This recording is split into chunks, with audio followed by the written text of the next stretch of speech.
Mummy, mummy, mummy. रसोई में गर्मा गर्म गाजर का हलवा बना रही प्रीति को कहीं से अपनी ननद के रोने की आवाज सुनाई देती है। सपने में भी दीदी आ गई थी और अभी फिर से मुझे उनकी आवाज सुनाई दे रही है। भगवान, कहीं दीदी के साथ कुछ अनहोनी तो नहीं होने वाली। तभी भागती हुई सिमरन रसोई में आती है। ये हलवा बनाना छोड़ प्रीति, ज्योति अपना सामान लेकर आ गई है। निखिल जी को छोड़कर जल्दी बाहर चल। ये लो, हो गया सपना सच। मैं करती हूँ ना बेटा निखिल जी को फोन, तो घबरा क्यों रही है? कोई भाग की शादी नहीं की थी तूने, पूरे रस्म रिवाज के साथ शादी हुई थी तुम दोनों की, वो भी पूरे समाज के सामने। कोई मजाक है क्या? ऐसा कैसे उन्होंने तुझे जाने को कह दिया? निखिल ने नहीं कहा जाने को, मैं खुद उस घर को छोड़कर आई हूँ और कोई जरूरत नहीं है मम्मी उस जाहिल आदमी को फोन लगाने की। तुम्हें आइडिया भी नहीं है कि उसने क्या किया है। भाभी, ये हर 2 मिनट में आप मम्मी मम्मी करके रो रही है दीदी, पर ये क्लियर नहीं कर रही है कि बात क्या है। ऐसे नहीं बोलते प्रीति, जब मन भर आता है तो इंसान कुछ समझ नहीं पाता, बौखला जाता है। रो मत ज्योति, मैंने प्रेम और पापा जी को फोन किया है, वो आते ही होंगे। मुझे पता है पापा जी को देखते ही तुम खुद सारी बातें कह दोगी। हाँ दीदी, हिम्मत रखिए, सब ठीक हो जाएगा। मतलब और हम कर भी क्या सकते हैं। वो दीदी, मैं कह रही थी कि मैं गाजर का हलवा बना रही थी, ऑलमोस्ट रेडी है। अगर आप कहे तो गर्मा गर्म परोस दूं। जब तक पापा जी आते हैं तब तक कुछ मीठा हो जाए। साथ में कुछ नमकीन भी लेते आना प्रीति, मीठा खा खा कर भी ना आदमी कितना ही खाएगा, और मीठा खाने जैसा तो कुछ हुआ भी नहीं है मेरे साथ। कुछ देर बाद सुरेश और प्रेम घर पहुंचते हैं। अभी तक शांति से बैठी ज्योति अपने पापा और भाई को देखकर भागते हुए उनके गले लग जाती है और फूट फूट कर रोने लगती है। अगर निखिल जी ने कोई गलती होगी तो मैं उसे छोड़ूंगा नहीं, ये मेरा वादा है। 1 मिनट पापा, हम जानते हैं जीजू को, वो ऐसे नहीं है। तुम बात तो बताओ दीदी, हुआ क्या है? तुम्हारे प्यारे जीजा जी और मेरी जेठानी के बीच कुछ चल रहा है। क्या? हे भगवान, छी छी छी छी, भाभी और देवर के रिश्ते को तो बदनाम करके रख दिया निखिल जी ने। अब बोलो मम्मी, इतने में समझ आ गया कि एक एक बात खोलकर समझाऊं, तब समझोगी तुम। बेटा, मुझे तो लगा तुम दोनों के बीच में कोई कहा सुनी हो गई होगी, इतनी बड़ी बात हो गई। अच्छा, इसीलिए निखिल जी तुम्हें बार बार जॉब ज्वाइन करने को कहते थे, ताकि पीछे से ये गुलछरे उड़ा सके। कितनी दूर की सोच रहे थे वो। हे भगवान, ये दुनिया कितनी गिर गई है। प्रेम, तू गाड़ी निकाल, हम ज्योति के ससुराल जा रहे हैं। ये कहकर सुषमा जैसे ही अपना पैर बढ़ाती है, ज्योति उनके सामने आ जाती है। और लड़ाइयां बर्दाश्त नहीं कर पाऊंगी मम्मी, मुझे स्पेस चाहिए और शांति भी, प्लीज इस बात को यहीं खत्म कर दो। अपने ससुराल को छोड़कर ज्योति अपने मायके में ही रहना शुरू कर देती है। एक रोज ये 2 मिल्स के बीच के गैप में जो भूख लगती है ना, समझ में नहीं आता क्या खाऊं। देखती हूँ किचन में तो कुछ होगा नहीं तो चीज पॉपकॉर्न बना लूंगी। ज्योति किचन में जाती है जहाँ प्रीति फ्राइड राइस के लिए वेजिटेबल्स कट कर रही थी। अरे वाह प्रीति, क्या बना रही हो? नूडल्स? आपने पहले बोला होता ना दीदी, तो चाउमीन उबाल देती। वो फ्राइड राइस और मंचूरियन खाने का बड़ा मन कर रहा था, तो आज उसी की प्लानिंग कर ली। चावल उबाल चुकी हूँ और सब्जियां भी कट गई है। प्रेम और भाभी गए हैं शॉपिंग पर, जब तक वो लोग मंचूरियन लेकर लौटेंगे तब तक फ्राइड राइस रेडी हो जाएंगे। फ्राइड राइस और मंचूरियन? मम्मा! अरे अरे, आप अपना दिल छोटा मत कीजिए दीदी, आपके लिए चाउमीन मैं याद से शाम को बना दूंगी, मंचूरियन तो साथ में रहेगा ही। अच्छा, ये भाभी प्रेम के साथ क्यों गई? मेरा मतलब है, जीतू भैया सूरत से लौट आए ना, वो भी तो शॉपिंग पर ले जा सकते थे भाभी को। वो तो संभव ही नहीं है ना दीदी, भैया को 10 दुकानें घूमना पसंद नहीं है। उसमें भी भाभी 10-15 मिनट लेकर हर कपड़े को ट्राई करके देखती है, और उसके बाद भी कोई गारंटी नहीं है कि वो उस दुकान से कपड़े लेंगी ही। भाभी को विंडो शॉपिंग की ऐसी बुरी आदत है, जब तक वो 4-5 दुकानें ना घूम ले उनका मन ही नहीं भरता। चलो कोई नहीं, जल्दी से राइस बना लो, बहुत भूख लग रही है। प्रेम को देरी हुई तो सॉस के साथ ही खा लूंगी फ्राइड राइस। यहाँ फ्राइड राइस बनती है, वहाँ प्रेम और सिमरन वापस लौट आते हैं। और देरी कर देती, देखो दीदी खाने पर भी बैठ गई। भाभी, आप और प्रेम तुम भी खाने पर बैठ जाओ, सभी को साथ में खिला देती हूँ। किस पेट में खाऊं, जगह ही नहीं है। बाप रे बाप, इतना ठूस ठूस कर खिलाया प्रेम ने आज मुझे। हाय, वो तो मंचूरियन तुम्हारे लिए घर लेकर आना था, नहीं तो मैं तो एक कदम चलने की हालत में नहीं थी। अब मैं थोड़ी देर आराम करने जा रही हूँ प्रीति, उठकर तुम्हें सारे कपड़े दिखाऊंगी। प्रेम सिमरन को घर पर ड्रॉप करके वापस दुकान चला जाता है। सिमरन कमरे में सोने चली जाती है। सोफे पर बैठी प्रीति फ्राइड राइस और मंचूरियन का मसा ले रही थी, पर ज्योति का ध्यान खाने पर नहीं था। जब से आई हूँ तब से तुम्हें किचन में ही देखती हूँ प्रीति। हाँ, वो बाहर का काम भाभी मैनेज कर लेती है, तो घर का ज्यादातर काम मैं ही देखती हूँ। तो बाहर के काम के लिए भाभी के साथ जीतू भैया भी तो जा सकते। प्रेम क्यों जाता है, मुझे तो समझ भी नहीं आता।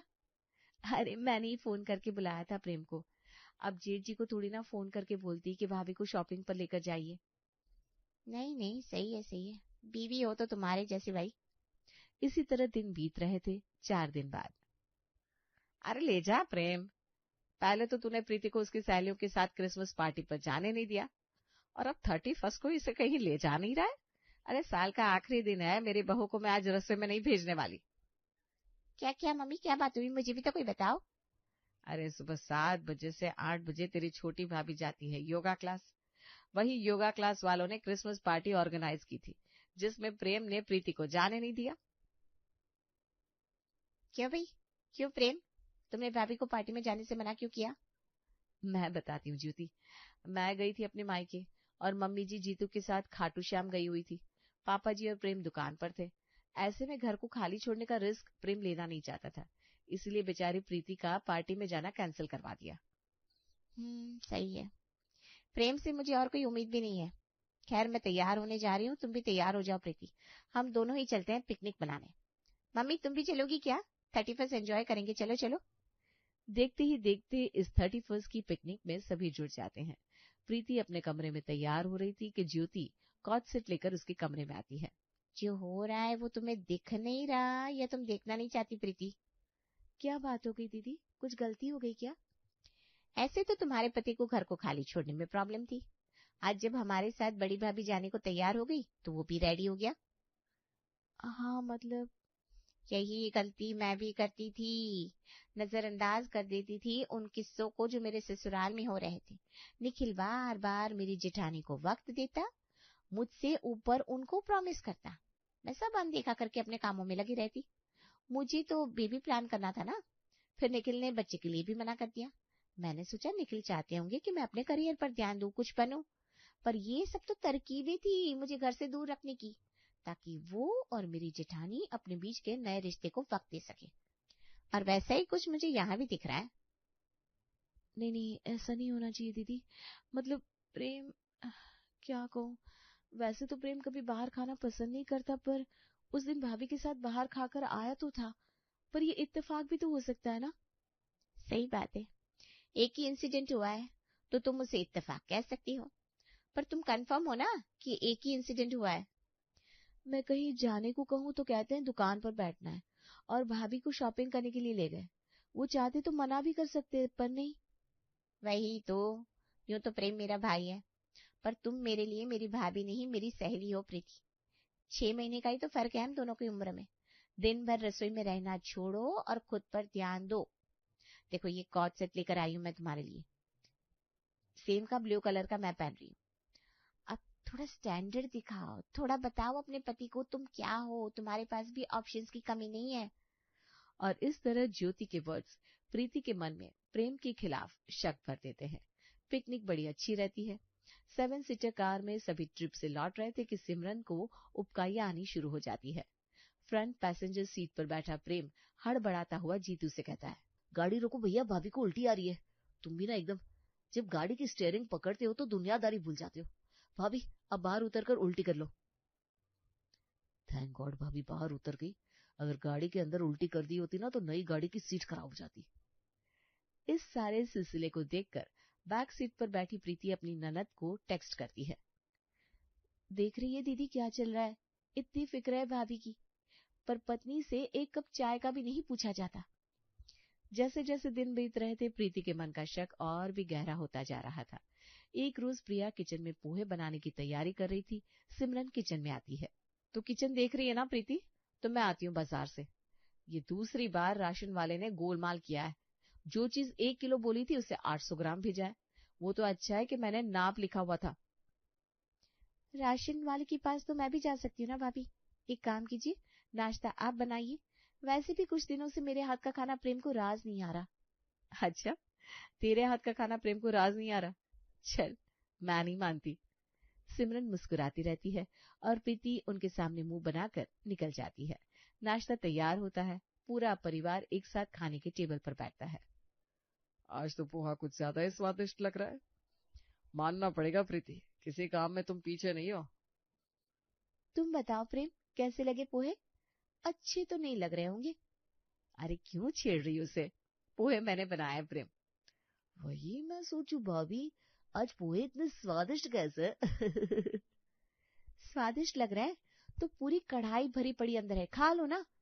ये कहकर दांत पीसती हुई प्रीति अपनी प्लेट को वहीं पटक कर कमरे में चली जाती है। क्या बात हो गई भाई?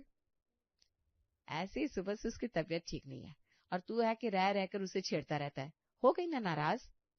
अरे मैं तो मजाक कर रहा था मम्मी, मैं अभी जाकर बात करता हूँ उससे। रहने दो प्रेम, कोई जरूरत नहीं है ड्रामे की। मर्द की जात ऐसी होती है, पूरे समाज में बीवी की इंसल्ट करेंगे और फिर अकेले में जाकर उसे मनाएंगे। अरे भाई, जब सबके सामने इंसल्ट की है तो मनाओ भी सबके सामने। प्रीति अब अपनी जेठानी से खींची खींची रहने लग गई थी। वो खुद में ही खोई रहती, ना अपने पति से बात करना चाहती, ना अपनी जेठानी से। मेरी वो रेड ड्रेस जो आपने मुझसे बिना पूछे मेरे कब्बत से ली थी ना भाभी, वो अब मुझे लौटा दीजिए। आज शाम की पार्टी में पहननी है। बिना पूछे ली थी? 1 मिनट प्रीति, हमारे बीच ये कब से होने लगा?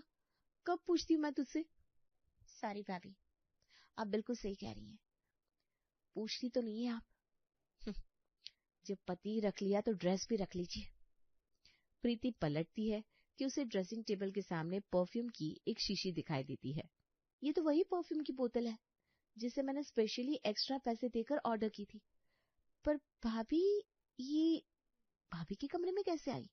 मैंने तो अपने ड्रॉअर में लॉक करके रखा था। अच्छा, अब समझ में आया। प्रेम उस दिन मेरे ड्रॉअर में क्या चेक कर रहा था। यानी कि अब मेरी पर्सनल चीजें भाभी को गिफ्ट दी जा रही है। भाभी और देवर के बीच के इस पवित्र रिश्ते को बड़े अच्छे से बदनाम कर रहे हैं ये दोनों। रात को सभी डिनर टेबल पर बैठे थे, पर प्रीति डिनर करने बाहर नहीं आती। डिनर के बाद प्रेम जैसे ही कमरे में आता है, प्रीति ब्लैंकेट में अपना मुंह ढककर करवट लेकर सो जाती है। ये सब क्या है प्रीति? कुछ दिनों से देख रहा हूँ, ना तुम मुझसे बात करती हो, ना ही मेरी ओर देखना चाहती हो। अरे हो गया ना बाबा, छेड़ रहा था मैं तुम्हें। एक छोटे से मजाक के पीछे अब जान लोगी क्या बच्चे की? पूरे 4 दिनों से तुमने मुझसे बात नहीं की जान। चलो अब गुस्सा थूक दो। जी तो कर रहा है तुम्हारे मुंह पर थूक दो। बोलो, थूक दो क्या? ये तुम मुझसे किस तरह से बात कर रही हो प्रीति? फिलहाल तो बहुत अच्छी तरह बात कर रही हूँ, पर जैसी तुम्हारी करतूतें हैं, तुम डिजर्व तो करते हो गालियां। अरे भाई, मैं तो इस घर में बाद में आई थी ना, तुम्हारी भाभी तो यहाँ पहले से थी। जब भाभी इतनी प्यारी थी तो मुझे यहाँ शादी करके क्यों लाए तुम? प्रीति के मन में दफन बातें जानकर प्रेम खुद को रोक नहीं पाता और उसके गाल पर एक करारा तमाचा जड़ देता है। भाभी, सिमरन भाभी कमरे में आइए। मम्मी पापा ज्योति दी सब कमरे में आइए। हाँ हाँ, बुलाओ ना सभी को, मैं भी बताऊंगी कैसे तुमने मुझ पर हाथ उठाया। सभी भागते हुए कमरे में आते हैं। इन दिनों मैं आपके साथ शॉपिंग पर क्यों जाता हूँ? क्या मतलब? बता दूं, पर तूने तो बताने से मना किया था। पापा जी, मम्मी जी, जीतू भी यही है और तेरी पत्नी भी। मैं हूं तो क्यों नहीं बता सकती, बताइए ना भाभी। वो इन दिनों ये जो मैं बार बार शॉपिंग पर जा रही हूँ ना, ये सारा प्लान प्रेम कर रहा था। एक्चुअली वो जीतू के बर्थडे के लिए एक ग्रैंड पार्टी देना चाहता था। अब जीतू को क्या पसंद है क्या नहीं है ये जानने के लिए एक और पर्सन की हेल्प चाहिए थी उसे, तो मेरी ले ली। तुम्हें भी ले जा सकते थे, पर तुम तो कोई बात सीक्रेट रख ही नहीं सकती, और तुम्हें जैसे ही पता चलता तुम जाकर अपने भैया को बता देती। भैया, आप उस दिन जब गाड़ी में चिप्स खा रहे थे तो मैंने क्या कहा था? कि पूरी ट्रिप में तुम्हारा ध्यान इस पर ही था कि कहीं कोई कार गंदी ना कर दे, और मुझे चिप्स खाता देखकर तुमने मुझे गाड़ी से नीचे उतार दिया था। यानी उस दिन भाभी की चिंता नहीं जताई मैंने? अरे मैंने उन्हें गाड़ी से नीचे उतरने के लिए इसलिए कहा ताकि मेरी गाड़ी गंदी ना हो जाए। और मेरी परफ्यूम भाभी के कमरे में क्या कर रही थी? ये परफ्यूम की बोतल भैया भाभी के लिए लेकर आए थे। जब तुम्हारी परफ्यूम की डिलीवरी आई थी तो डिलीवरी भैया ने ली थी। उसकी पैकेजिंग उन्हें बड़ी पसंद आई। फिर उन्होंने मुझे एक ऑर्डर करने को कहा जो मैंने कर दिया। ये सब क्या है दीदी? आपने तो मुझे कुछ और ही समझाया था, पर यहाँ तो प्रेम और सिमरन भाभी के बीच में कुछ भी नहीं चल रहा। सभी अपने अपने कमरे में चले जाते हैं और अगली सुबह ज्योति को लेने निखिल अपनी भाभी के साथ उसके घर पहुंचता है। हिम्मत कैसे हुई तुम्हारी यहाँ आने की? हाँ, और लेकर भी किसे आए? अपनी प्यारी भाभी को? अरे भाई क्या हो गया? साथ में रहते रहते अब इंटरेस्ट खत्म होने लगा क्या एक दूसरे में? पापा जी ने मुझे यहाँ बुलाया है। हाँ बेटा, मैंने ही बुलाया है यहाँ निखिल जी को और उनकी बड़ी भाभी को भी। देखिए ना मम्मी क्या हो रहा है, देखिए क्या हो रहा है मेरे साथ। अब पापा को भी मैं बर्दाश्त नहीं हो रही। बताओ निखिल, कौन सी गुट्टी पिला दी तुमने पापा को? नंदू जी ने किसी को कोई गुट्टी नहीं पिलाई दीदी। ये शक तो आपके दिमाग की उपज है। जिस बीज को पहले आपने अपने खुद के ससुराल में बोया और जब वो बीज वृक्ष बन गया तो आप अपने ससुराल को छोड़कर यहाँ आ गए। फिर यहाँ भी आपने उसी बीज को बोकर एक पवित्र रिश्ते को गलत नाम दे दिया। ये शक आपके दिमाग में है दीदी। नंदोई जी और उनकी भाभी के बीच में कुछ भी नहीं है। तुम्हें याद है प्रीति, कुछ महीने पहले तुम्हारे पेट में दर्द उठा था। हमें लगा स्टोन है। अल्ट्रासाउंड हुए, बाकी टेस्ट हुए, पर इस टेस्ट में पता चला कि तुम माँ नहीं बन सकती हो। इसीलिए मैं तुम्हें बच्चा करने से मना कर रहा था कि तुम्हारे सामने हकीकत ही ना आए। मैं और भाभी यहाँ वहाँ अच्छे डॉक्टर और आईवीएफ के बारे में पता कर रहे थे और इस चीज को तुमने गलत ही समझ लिया। अपने घर चलो प्रीति, सब तुम्हारा इंतजार कर रहे हैं। ज्योति के मन का शक खत्म हो जाता है और वो वापस अपने ससुराल लौट जाती है।